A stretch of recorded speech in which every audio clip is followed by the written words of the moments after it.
Well, good morning, everyone, and welcome to our weekly AMA.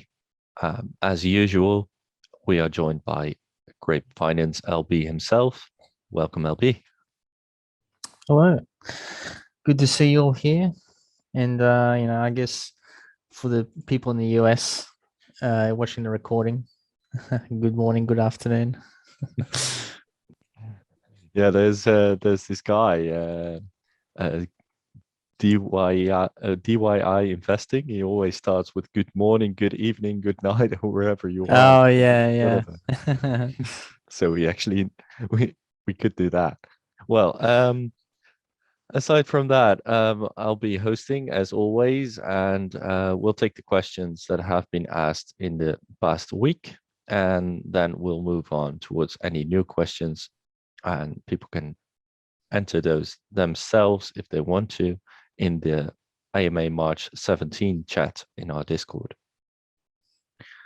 Um, just to start, we're going to start with Simric, and I just learned both Simric 21 and 22 are the same person. Simric, he asks, the renounced contract is better in the long run. What if you want to innovate and implement a solution on Grape Finance? Yeah, I agree. It's the renouncing contract is pretty much more of a trust thing in the beginning. You see a lot of forks, they the common rug tactic is they just mint a bunch of tokens and then they sell them all in the market. And you can when you the contract isn't renounced, the owner of the contract, which is usually the deployer, can mint those tokens. So by renouncing the contract, that removes that ability. So it's more of a security thing in the beginning to build trust on a new project. And that's pretty much why I did it. I was recommended, by people in the community to, renounce the ownership so that essentially, even if not me, but someone else was able to get access to the deployer key of that contract, then they couldn't mint any tokens. So it is good in a security sense in that way as well, and that even if someone else was able to get access to that deployer address, they wouldn't be able to mint the tokens. But the drawback is obviously I can't change the treasury now. I mean, I can, but then I can't. In order to deploy a new treasury and make it work together with this system, I'd need to deploy a whole new Grape token contract as well. And look, you could probably do something where you make a new Grape contract and then mint the same amount that's in existence now, and then do like a one-to-one swap or something like that. It's possible to work around it in a way if we want to, deploy a new treasury or deploy, new things on top or whatever. But it's more of a workaround to do that. It's also a bit of a hassle. And renouncing the contract does make things a bit inflexible. But it is good for security, in other words. So, I mean, there's other ways we'll work to innovate and build on top of the protocol without having to deploy a new Grape token contract. That would be like the last thing I'd want to do, really, if it's absolutely necessary. But there's other ways we can work around. That's not an issue anyway. So we'll just work with it. Yeah, so it has been done to elicit trust, actually, and just to make Yeah, sure that we're not rugging. yeah, But that does mean that we are limited in a certain way. So, Simbrick, you're absolutely correct. It does have its limitations. However, that's the price we pay for security for everyone. mm. All right, then we move on to the next one, which is from Graziano, or Graz, as he's called these days. Will the NFTs be valued in grape or wine? And in any case, so can you pay with any of the coins mentioned? Yeah. So originally I was going to do it in MIM, But I think now, especially with these nodes, we're going to tie it in together. So I will be pricing the NFTs in Grape, and you will have to pay for them in Grape as well. Because the idea is we want Grape to be used like a stable coin. So stable coins are used for payments and whatnot. So then it'd be good to have the NFTs that be minted using Grape. So that's what we're going to be doing. Grape will be the payment, and they'll be priced in Grape as well. The exact price will be determined, closer to the date, and they'll be fixed, a fixed number of Grape per mint. All right. I had to deal with someone who's shared some video. I'm sorry about that. But your answer, I think that will require some editing afterwards. All right. I've removed the ability for people to start a video now, so we're over that. Next one, Saint. Can you expand on the investment notes at all?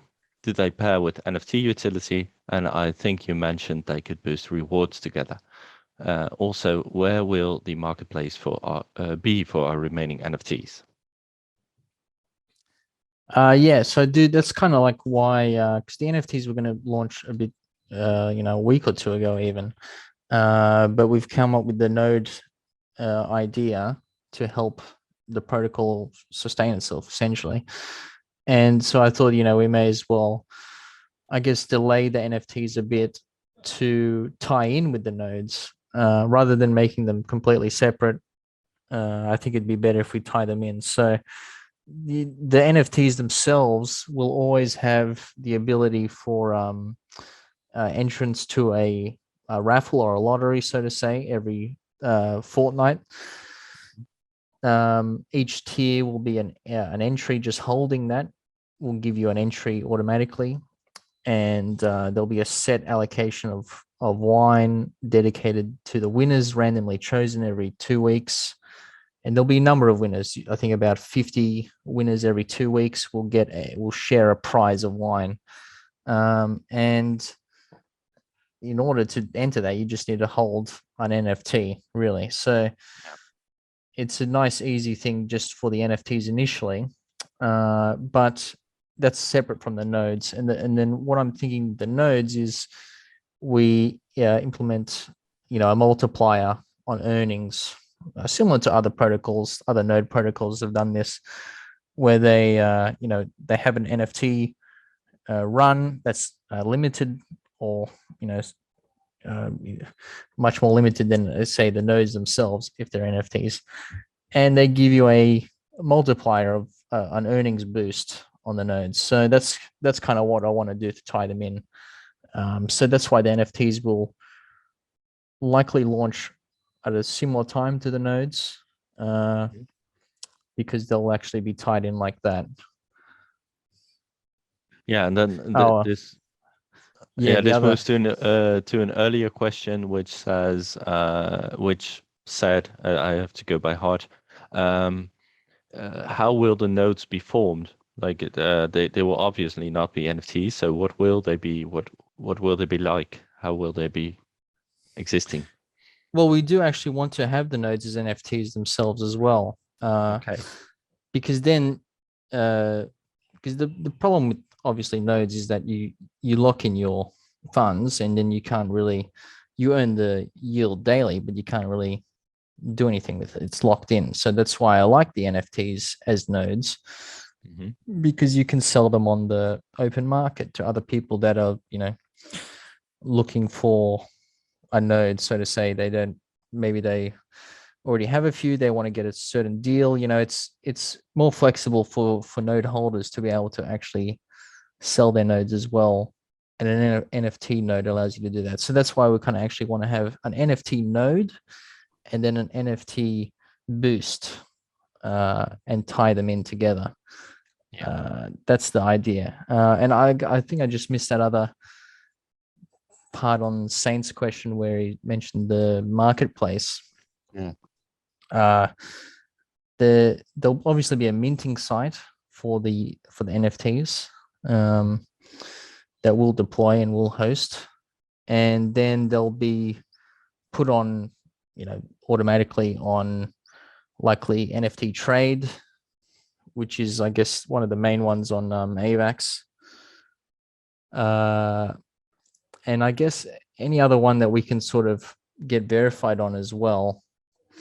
We're in discussion with a couple, but we'll wherever we can get verified for the NFTs, then we'll list them there as well. But NFT Trade, I guess, is the main one on AVAX, so to say, at the moment, in terms of volume and all that.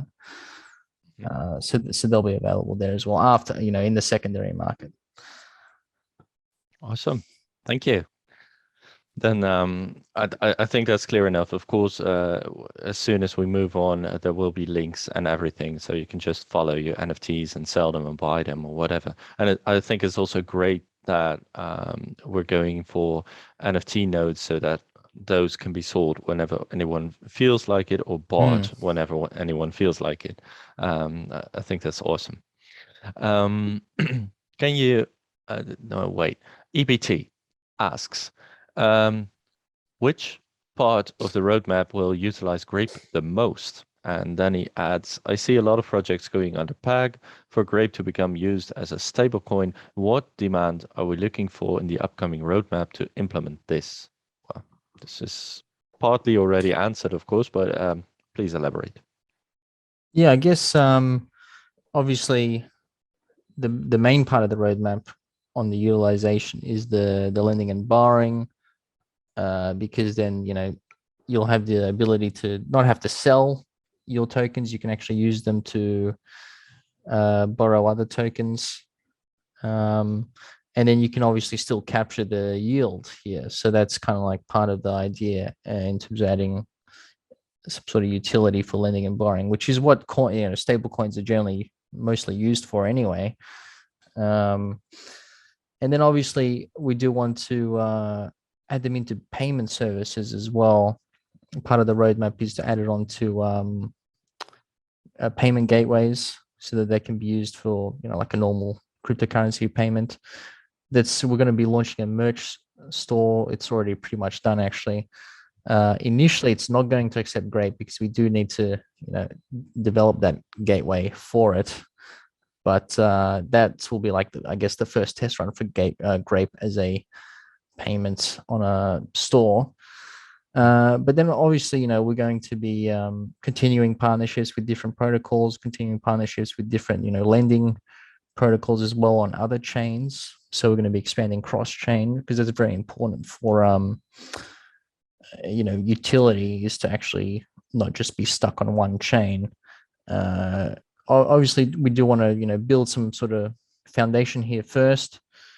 I'm already talking to multi-chain to sort of get a bridge going to other chains. I think BSC and Phantom will be the first ones we go to, just because there's already a lot of activity there. The fees are cheap, and it's a similar user base to AVAX as well.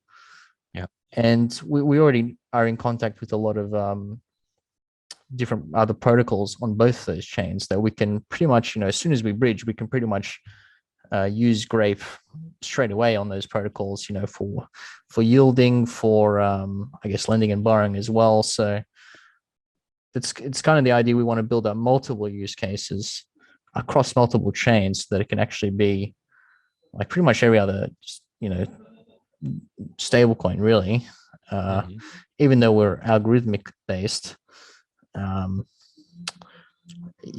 increasing its use, increasing its availability, and therefore increasing its liquidity enables it to, I guess, stabilize a bit more in the long run.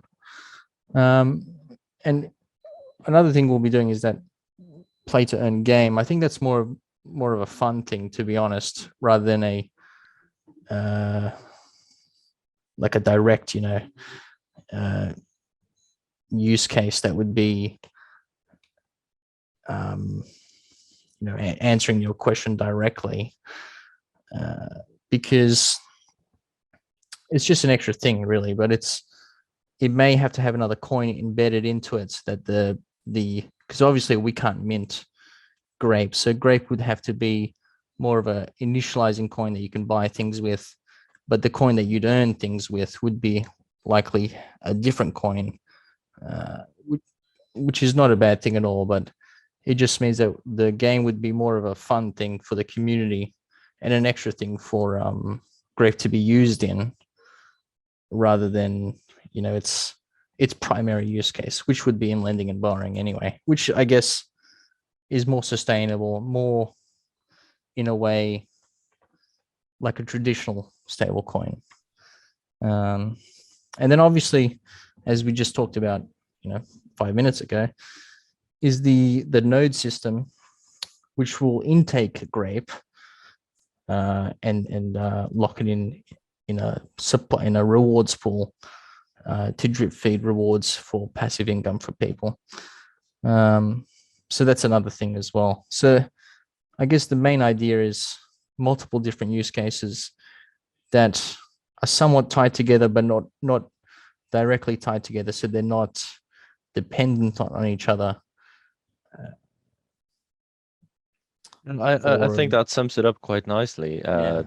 You often see a lot of protocols or a lot of devs focusing on one thing, like we're going to have gamification or we're going to have Yeah. this and this, and it obviously the real future lies in having all of that and not just one of it.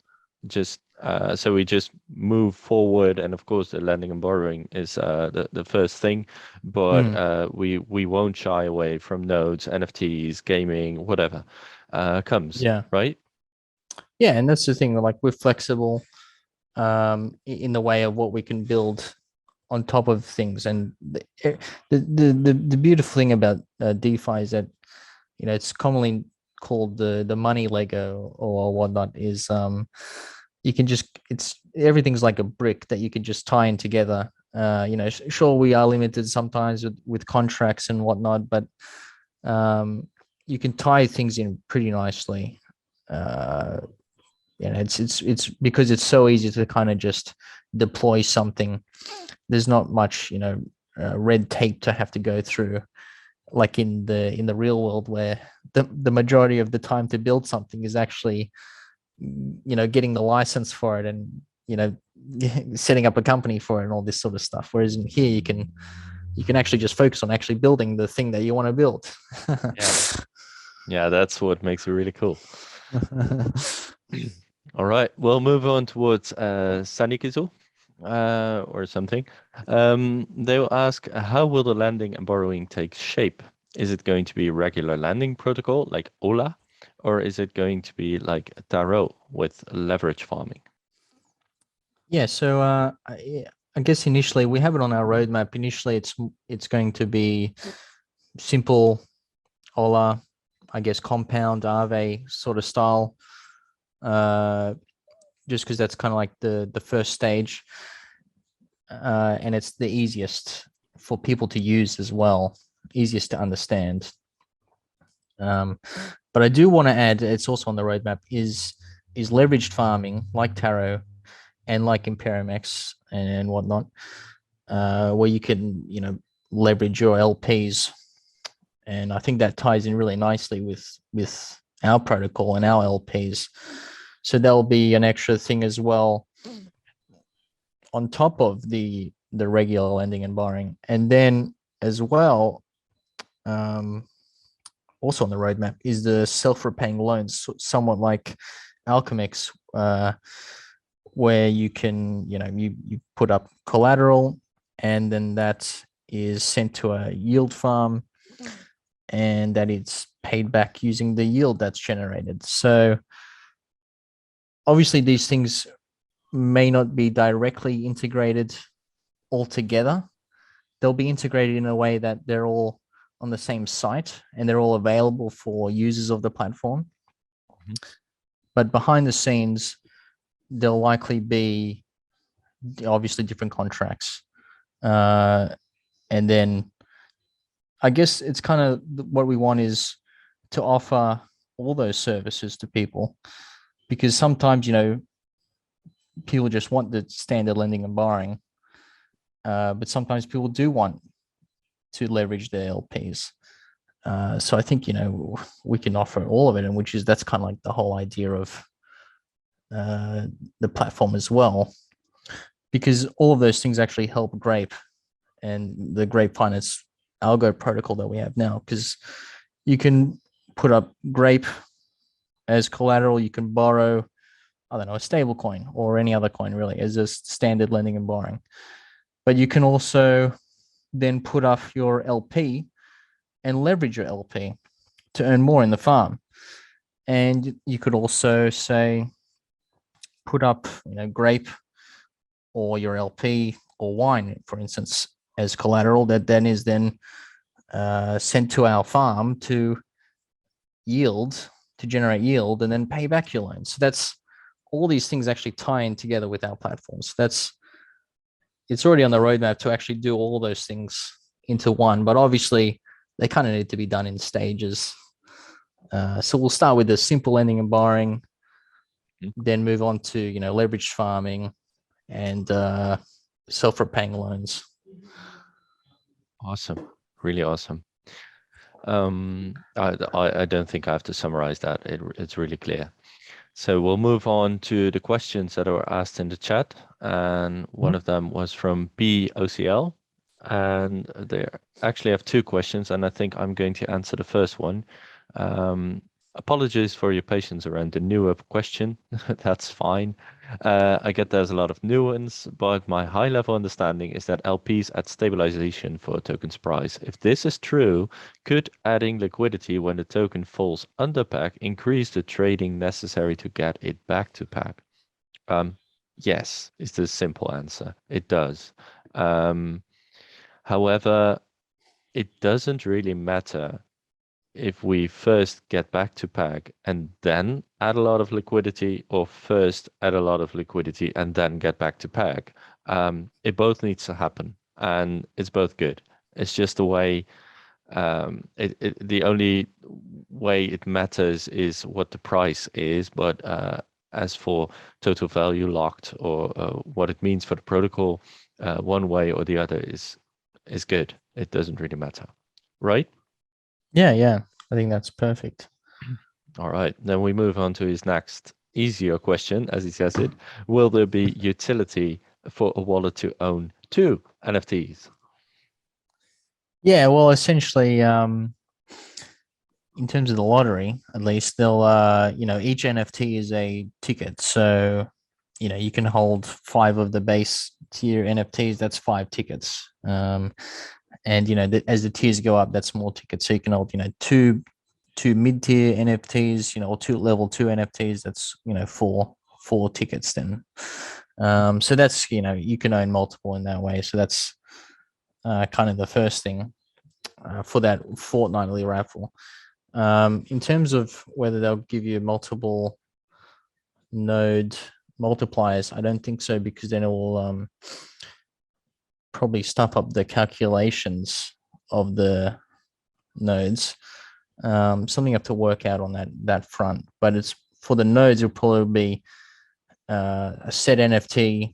Your highest multiplier would be the one that gets chosen for the multiplier on your rewards. Yeah, that's really clear, and it's also very normal, I would suppose. So the highest NFT you have works for your multiplier. So it's always good to have a rarer one, whether or not you can get multiple lower ones. But if you do get multiple lower ones, it will still be useful for the raffle, right? Yes, that's the idea. Okay, that sounds really good. And then we move on towards Stinky Phantom, who says, is Grape run by the same dev as one of the Phantom projects? I guess I don't know which Phantom project you're talking about, but I have worked with Miniverse since before they launched. Even I talk to Nate pretty much daily. I'm on the multi-sig there as well. I'm also one of the founders of Degen Finance. I do development there as well. So I guess they're both Phantom projects. So yeah. easy enough, right? Yeah. So Degen Finance and Miniverse are the two you've worked with or Yes. are Yeah. founder of. Good. Then we move on towards Zayton Zalatan, who has 3 questions. Firstly, Treasury. Don't you think we should be building up a treasure balance in... Oh, wait, I can actually have him ask that himself. I'm going to ask to unmute. Satan Zalatan, you're on. Hey guys. Hello. Hey, how you going? Hey. Yeah, so I was thinking that shouldn't we be building up the treasury balance so we have like a spare funds that we can use for the marketing and promoting the Grape finance? Like I don't know. Yeah. I mean, absolutely. Like, I mean, that's kind of like how I've been paying for the marketing to date. It doesn't get cheap, I'll tell you that, on the marketing I front. guess. But yeah, so when Grape was really high above peg, obviously the Treasury wallet, it's in the docs. You can check it out on the contracts page. It gets, I think, 15% of the daily Grape emissions.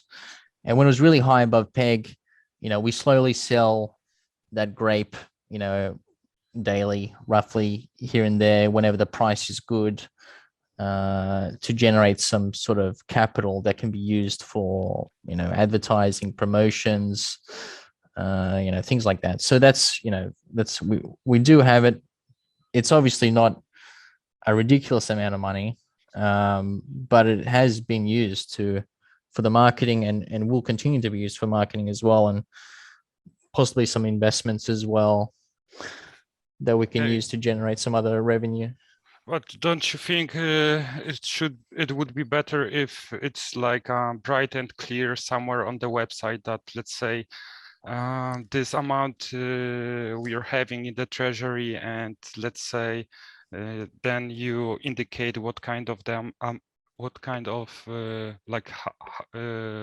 what amount of money was spent to marketing and where? I mean, we can do that. It's just it's a lot of, obviously everything is clear. Like, you can look at the wallet on DBank and you can see all the transactions. They go out of it and then they come into it. It's in the docs. I can add it to the website as well if people want to see. At the moment, there's about, I think, 40,000 MIM in there and about 10,000 Grape and I think 160 wine. So yeah, it gets wine as well. It doesn't sell the wine. It uses the wine as promotions as well, wherever it can. If we can, instead of having to spend the MIM, because some people, some marketers and whatnot, they obviously don't want to take your token as payment. They rather, stable coins. Mm-hmm. So obviously we use stable coins for them. But if some other promoters and things is like community promotions, like the raffles and whatnot, that all comes from the DAO allocation of MIM. And that pool, the H shares and wine pool as well, that comes directly from the DAO allocation of wine as well. Okay, I got it. So the next question is, I was wondering, how big is our community? Like, how many different wallets or users are connected and participating in the project at the moment?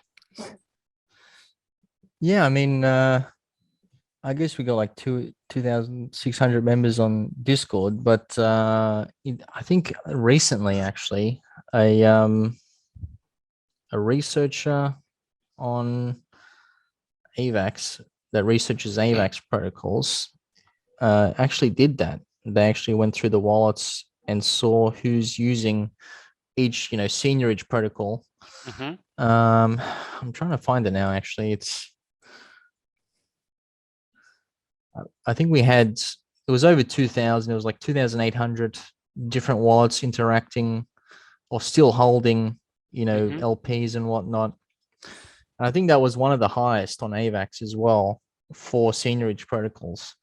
So I know we had it. I know let's see if I can find it. It doesn't have to be exact. Those Yeah, were it's the uh, numbers, right? exactly. Just roughly, I wanted to know. And it's, I think it would be nice to know whether the community is growing or we are decreasing the numbers of people, because according to that we Yeah. can, like prepare some strategies to expand the community, right? Yeah, definitely. Well, that has, of course, we have been going down a fair bit recently, and we're crawling our way back upwards. This has a lot to do with a lot of FUD that was happening around seniors protocols in general lately, and some other protocols rugging, and so that of course some people who were scared just pulled out and they removed themselves from the entire protocol. But that yeah, so we have I think recently been declining a little bit. You can also see that by the total value locked, but um that doesn't mean that we will continue to do so, of course. Yeah. Like some people have the strategy just to come in the early stage and get out very quickly when the APR Yeah. is very high. So that's That's it. true. Yeah. And the other thing was just a suggestion about the APR view on the website. Like, Mm. some people might be the new people will come and they will see the APR around daily APR around 1%, and it's not really, like attracting your attention. So my suggestion would be like staying maybe with the yearly APR, as it's more eye-catching, and then adding a simple feature like a calculator that can calculate and shows you the APA based on time. And why? Yeah. Because because we want people to stay for the whole year, not just for the day. Yeah, that's true. Yeah. I I don't mind just that actually. Yeah. provided you with the pictures on the Yeah. Discord. Idea is in a different community which is growing very, very fast. It's like the other project I'm involved in, and they have already like 80 millions total value locked, and Oh wow, nice. they started like the same date that we do. Oh yeah. You can check it out if you want. It's Dark Crypto Yeah. Finance. What are Oh they? yeah, I know those. What's Dark their name? Crypto Finance. Okay. They're on Kronos, right? Yeah, exactly. They're pegged to CRO. And the next thing, moving on, is like, how does the redemption bonus work? It's like, do you get extra grapes when you redeem the G bonds, or? Yes. Yeah. Above 1.1 TUF, you get a little bonus. The higher above, the greater the bonus. Okay, based on so the TWAP. okay, so it's better. Like, you shouldn't. Is it worth considering to like keep holding G bonds, not just trading them straight away when they reach $1.1, but Yeah. let's say keep them until it hits 1.5 or $2? Yeah, exactly definitely. right. Yeah. Definitely. As soon as you sell them low, or you get them low, you remove them low, I would say at 1.1 TWAP, as you said, you will not get a lot of grapes for them. So it's for you personally, it's not that good, but also for the protocol, it's not that good, because if you then revert them to grapes, I would say that might be because you want to sell them, and then you would be selling at 1.1 TWAP again, and that would mean the price would be going down. If you mean to hold them anyway, it might be a lot better to hold on to your G bonds until, for example, as you say, it hits 1.5 or 2 TWAP. Actually, for our advised strategies, or recommended strategies, I should say, we actually say to get back to zone 1, which is over 2.0 TWAP. If you transfer your G bond, you trade in your G bonds for Grape, then you get a whole lot more for them. And if you sell them at that price, it will also be definitely not much of a problem for the protocol, because will be high. So it's a win-win for both the protocol and for you. Whereas if you exchange them low and sell them low, it will be a loss for both the protocol and for you.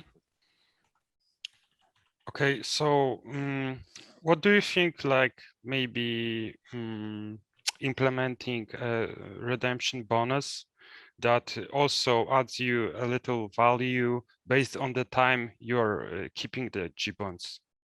So aside, what you mean is having a bonus aside from selling them at a higher TWAP or removing them at a higher TWAP, you will also get something for the time you hold them, right?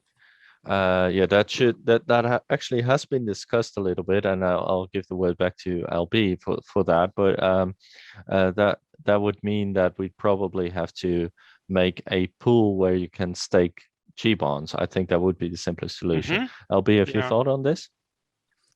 Yeah, because I mean, the way it works is that the Treasury mints Grape directly to pay back the debt. So it's any sort of like bonus would give like a time thing would have to be, I guess, manually given or written in a new contract, so to say.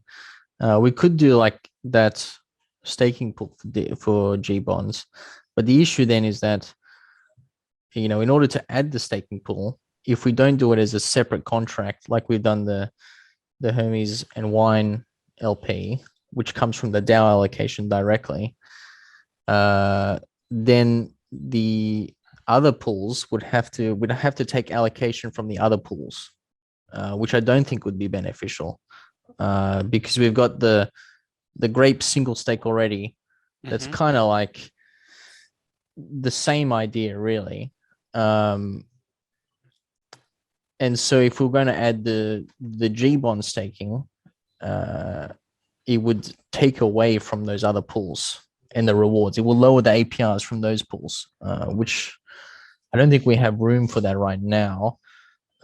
We could, though, because I guess, to be honest, the G bonds market cap's pretty low, so there's not that many G bonds have been consumed or taken up.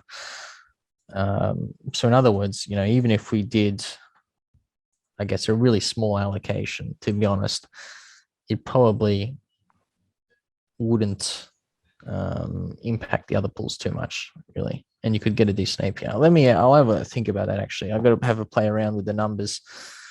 Because in the moment, we've got, it's 135,000 in the Grape single stake pool, and that's 0.85% daily. 60,000 in the Grape Wine, and that's 0.4%. It also just comes down to strategy. Aside from this maybe being a possible situation to go for, it's also just strategy. I mean, if you translate your I keep messing up that word. I think it's a translation from my Dutch. If you move your G bonds to Grape and then stake them, you will have the time rewards. If you keep them in G bonds, you're betting on Grape to go high. So is when you burn your contracts for G bonds, you will have burn your contracts for Grape. You will have a lot of Grape. So it's whatever you're betting on, right? It's one or the other. And of course, you could have both, I would say, but that if you do that, then everyone will go and buy G bonds. And I would say that is not extremely good for the protocol, because the G bonds itself puts the protocol, they put the protocol in debt.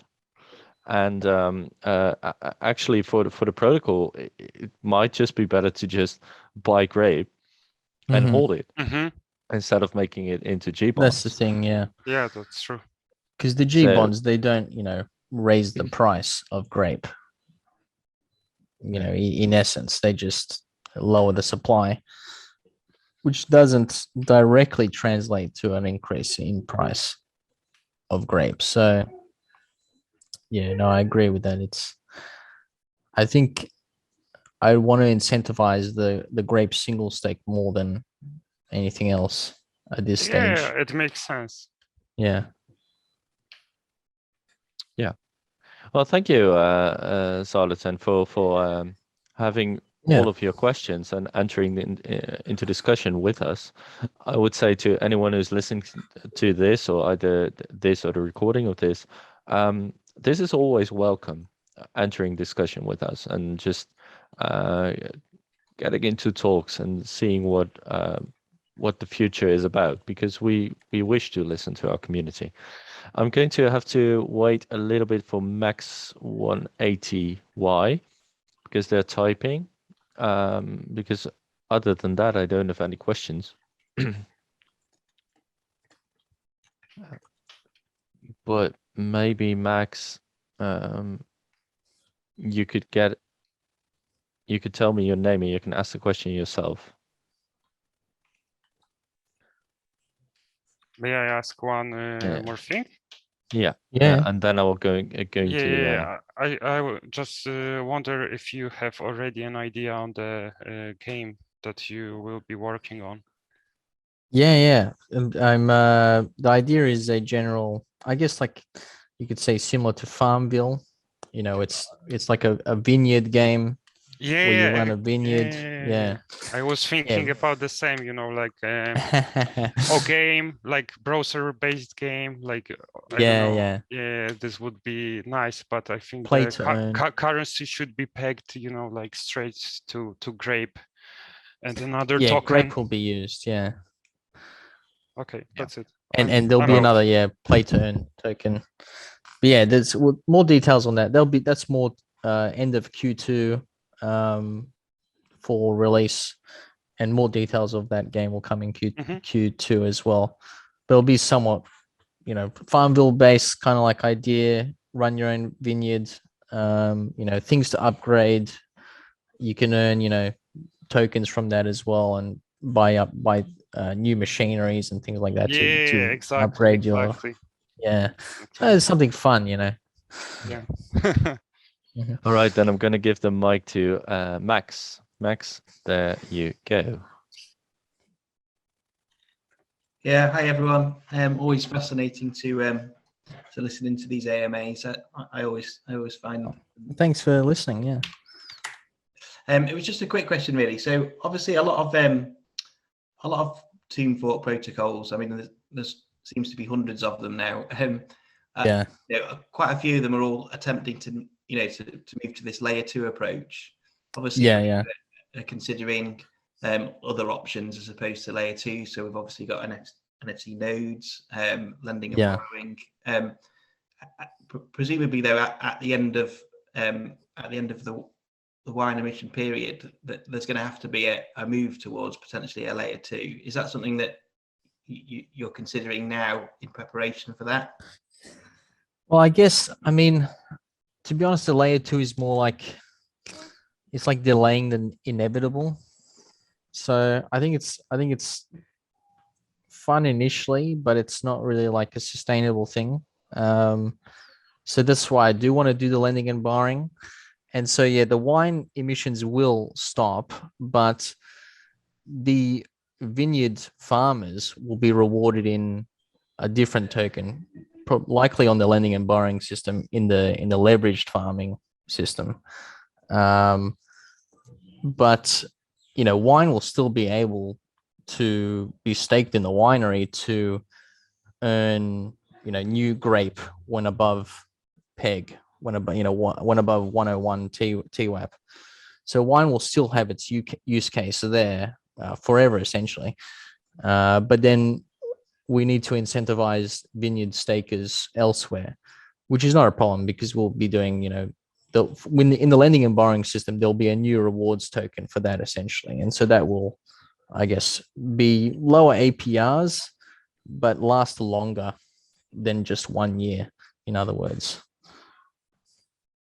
Yeah, I suppose. I mean, the difficulty with Team Forks is that everyone chases the APR. We all know that. Yeah, yeah.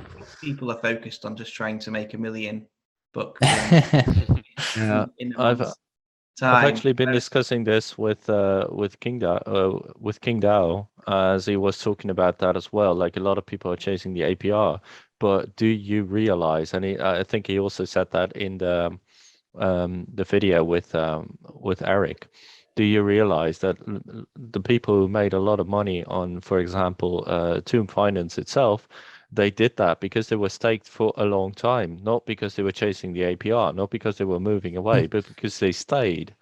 And that's the whole thing, I think, right now with Tomb Fork season just having been from, I would say, January to now. A lot of people were just moving onwards towards the next highest APR. But that was the same thing with the DAO season, I would say. There were higher and higher and higher APYs because they were in APYs. But that doesn't work. I mean, you have to actually move towards something. And having just a layer two, essentially just a copy of yourself, would just be another fork. So we actually seek to have a true utility if we actually have a new thing. Like, for example, now the nodes or the NFTs. And if there ever were to be a layer two, it would have to be an entirely different thing where we, for example, because of a renounced contract, are not able to do a certain thing. And we would be able to do that in the new situation. So we entirely revamp it and then maybe add a layer two. But not just to get some new inflow or to have the APR high again, because that doesn't work. That's not the kind of people we want to attract, actually. Yeah, I think there's definitely a lot to be said about auto compounding or just compounding generally. You know, whether that's manually or auto. That that is essentially how people got rich off Tomb, because if you constantly compound, the power of compounding is just immense, isn't it? You know, when you hit when you hit that threshold, it just takes on a life of its own. You just can relax. You know. It's that kind of message that we need to be, really pushing to people, that this isn't a short-term, make a lot of money as quickly as possible project. This is a long-term. Yeah. If you can stick with it for a few months, follow the protocol strategies. It's not going to take long, before you really hit that tipping point and start to really see beneficial returns from that, long-term holding. Yeah, and definitely. It also has to do. I'm sorry, LP. It also really has to do with the feeling you get from a certain thing. I mean, I've been investing in some seniors protocols earlier, and then when the coin was down or things were not going so great, and then they moved on towards a layer two, I felt betrayed a little bit, because I was like, hey, but I've been investing and believing in your coin, and now you're just abandoning it altogether and move us on towards a new one. And I guess I'll just have to take my loss as quickly as possible to just move on to the next thing. And I don't think that gives the idea of sustainability there. You also wanted to say something, William. I'm sorry that I interrupted. Oh no, I actually just wanted to agree with the power of compounding is pretty big, and it's also easier on your emotions, so to say. It's easier to manage. You don't have to constantly look for the next APR play, review the contracts or whatever, make sure it's not a rug first of all, and then jump in and, I guess, manage the first couple of days of 40% daily, but you're actually, the LP value is dropping 30%, 40% anyway. So it's kind of like you're not actually, a lot of the time you don't even make money because the value of the token has dropped anyway. So you're chasing those little, I guess that's kind of like the marketing part of it, is the APR chases. They're around everywhere, and if you know how to do it properly, you can obviously make money off it doing it. But it's it's a lot of work. It's in order to actually make money off it, you need to actually monitor it and manage it properly, non-stop. Like it's basically you something that you'd want to do full time if you actually want to make money from it. If you're going to do it as a hobby, you'll most likely lose money chasing APRs. And the way to do it is like as an investor, as you know, investors even in the stock market, you don't really trade. If you actually want to make money long term, you just put your money in something that you actually trust and you leave it there for a while.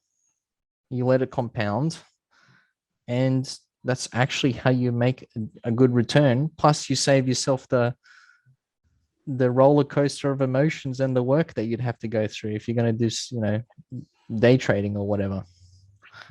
Yeah, absolutely. And you're actually giving the protocol you're investing in, or the company you're investing, you're giving them the time to do something with your investments instead of just, you know, like, oh, we got a lot of people, oh, they're gone again. Like that's not workable. Max, you had a reply, and then I'm going to give the time to Zarleton because he also wanted to say something still. Yes, sure. And no, it's just really to sort of picking up on that point about sort of trading the high APR protocols. Obviously, a lot of these protocols are being impacted by bots, and that is perfect territory for bots. High APR protocols, you know, that it's easy for the bots to make money off them, whereas it's much more difficult once you've got an established protocol like Grape, where the APR isn't, you know, astronomically high, but it's always a steady, consistent, you know, between sort of 1%. It's very difficult for a bot to be able to you know, to make money from that, which is good for us because, you know, off they go somewhere else, and that just allows us, you know, focus on what we're doing. We can just build up the protocol, you know, in a nice, steady, consistent way, bring in the utilities, and then it's just about sort of really pushing that message out. You know, this is and once you get into the sort of the, you know, into nodes, NFTs, but bots can't trade on NFTs and nodes in the same way that they can on high APR protocols. So that's a good point. Definitely. All right, Zarleton, you wanted to say something. Yeah, I just wanted to say that I totally got you when you said about you know, the layers 2 and 3.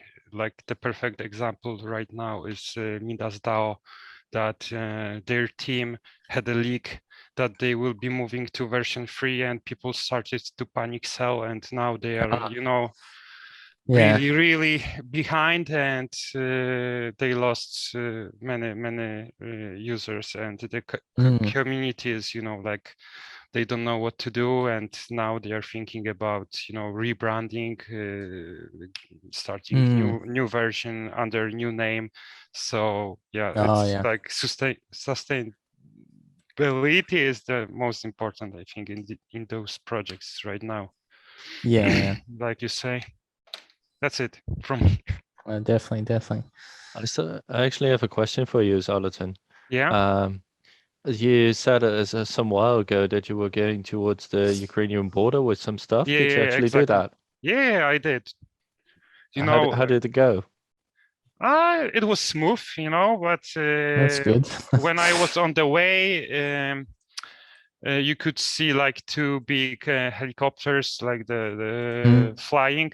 Actually, I was on the highway and they were just, you know, in front of me, and it was like the scene from Man on Fire movie. Oh man, pretty cool. But apart from that, you know, like they had some warehouse stocked until the seller, right? With the materials, you know, with foods and so on. I brought them like 1 ton of canned food. They were very, you know, like they appreciated very much, and basically that's it, you know. Yeah, really nice. Well, good of you to do that because you're from Poland, right? Yeah. Actually, I live like 150 kilometers from the Ukrainian border. So I mean, that's pretty close. Yeah. yeah, Quite a bit closer than me. for Yeah. sure. I'm in the Netherlands, so I'm a bit further away. But yeah. All right then. Thank you. Does anyone here have anything else to say? Maybe LB, do you want to have an end speech, or are you good? Well, I guess I'll just say Oh wait, there's Eric who wishes to say something. Raises his hand. Yeah. Eric, how you doing? Hi. Hey guys, sorry for the delay. I only just landed, so I was actually hoping to jump in, but I just wanted to add on for everyone involved. Generally, thank you. I've had a lot of messages recently, like promoting the team, saying they believe in the team and they believe in what's coming. With what we've done recently, we've generally taken a very, very aggressive approach to like our future. With LB and the rest of the teams, we're working extremely hard to make sure it's a perfect launch, especially for what's coming. On top of that, we already have a big interest from major teams to use this. So we just want everyone to know there is a lot coming. We are generally here. Just sit back and generally have faith in the team. We're coming up so much. It is generally just a matter of time before we're back above peg, healthy, and back like the thriving community we are. We just need to stick to the strategies, hold on strong, and just get through it all together. And so that's just from me, guys. Awesome. That's a really good end speech. I think that was say. a good summary. Yeah. Well, I've got nothing else to add to that. So with that, I would just end the AMA with this. Of course, the recording will be online. And thanks everyone for joining, and thanks everyone for their trust in the team, as Eric said. And we're gonna make something beautiful out of this. Thanks, everyone. Cheers all. Bye bye. Thanks.